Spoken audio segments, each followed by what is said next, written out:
Something New from Slowly in Your Sweetest Hour, written by Eddie Generazio. The Freedom Dance. A 4th of July American night, a firework explosion the way they launch from the somewhere, way up high and pop like cannon fire into the night sky, with twinkling sparks that dazzle across the sky. Flying down the freeway that unravels a romance before our eyes, an Independence Day, a freeway motor ride, a motor that rumbles on with heartbeats as the wind blasts into the pockets of my ears with this brand new girl and all those firecrackers exploding across the blackest backdrop that blankets this American night. She sat to my right as we spent the day sprawled out beside one another beneath the sheets, drinking expensive beer. She was always to my right.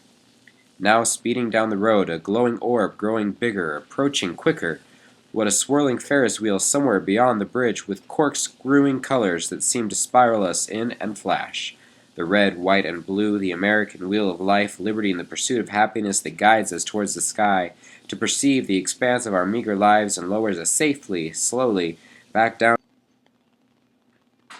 With a pop off to the left, a heartbeat hiccup in the dazzling glow, like the bottles that pop and flow, like a beacon of independence, like the freedom to take it to the nightlife and spin out higher in a wild, blissful dance, like a freedom to barrel down the road, to take two parallel hearts, make them swell and utterly glow, united, under God, that great swelling glow of this blessed American night. Infatuation. Just grinning, wearing smiles is in season, and my breath is cut fashionably short each time I turn to look at her, and how I absolutely, positively must look away at anything else, be it brick, a desk, a chalkboard, a pencil, or the paper that lies scribbled before me. I absolutely must focus on anything that isn't as brilliant as this woman, so my eyes can break from processing its sensational brilliance, and my mind can repair its gears that have gone all gaga and have failed to conjoin, to sober itself, myself, to keep cool for just a moment longer, so that I may attempt to recollect the intent of this poem.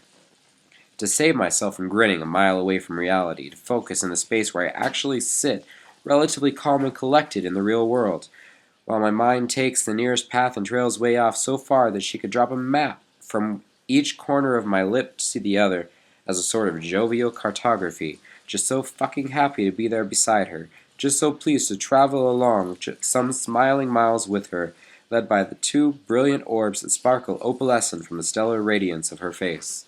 Collisions of all these visions, comprised of individual images that meld into one another, of laughter and brilliant eyes, lashes and teeth, and spoken puns that seem to fuel our smiles to roll on for miles and miles, just smiles and smiles, so jovial across the map that I reach a frontier before I can even count up that the time has passed, and am pleased as Punch to disappear at last into the brilliant, mysterious, darkest path that leads my visions to wander off the map, and place all my faith onto the unfaltering guiding radiance of her smile.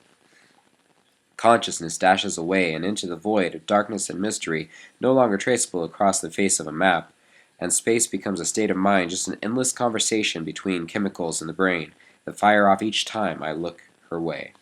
No matter the space and the heterotopic vortex of that smile, the one which adorns her face, and only hers, a smile that travels outside of time or space, because here in this non-place there is no one thing but everything all at once, every place whirling into this kaleidoscopic vision, this tumbling telescope that perceives the incomprehensible vibrance, confused. All the brain matter strung together interlocks these wandering thoughts and spirals away from the real, the here and now, onto the poetic astronomy, the celestial cartography that anoints the vaults of heaven. Her. She has eyes that curve my words. She has curves that curve my eyes. She has words that just shatter my every line. Down until the poet is left speechless, free once more from this responsibility, this duty to prepare himself to exercise the very demon that has hammered away at his heart. Shards of sentiment, shards of truth that twinkle against the very light. It is that light that illuminates those four naked walls that house my entire heart. She has eyes that curve when she smiles. Oh, when she smiles. She has a smile that curves my words and curves my face and curves the several shades of color that emanate from within, blending together the distinctive colors that swell from within and illuminate this space of life and illuminate this space of time. the ticking clock of now, the innumerable shades of now that swell and fade like a swelling heartbeat that warms each limb, once more united as a warm throbbing form that glows and swells and shrinks and flows from one gorgeous shade on to the next. The curves down the roadways of infatuation and pulsates the nervous heart that trembles excited by the new beginning, one that is pure and sweet, one that tastes like everything, every color that swells from this little girl's purest and most perfect heart. A view from the patio. That evening's Indian summer rain glistened against the contours laid by the exhausted sun still collapsing behind the trees, the Indian rain still sparkling. It was but a mere sunset ago that sun would charm each cloud to waltz across the vibrant tapestry overhead, dividing breaths into time spans, immortal instead. The rain baptizes now to past. Oh, how have you left me all too fast, left me to somber by the glistening of this rain, alone in my efforts to coax the sun to remain. I sulk on this patio still, just counting the rainfall until some shine, concurrent as a glow in the chilly night. I'll be here yearning to capture some flecks of that light. Well, no matter the time that has passed and the evenings that joyfully pass, I promise I'll be here just counting the autumn rain, just grateful it's falling so that I may exalt your name.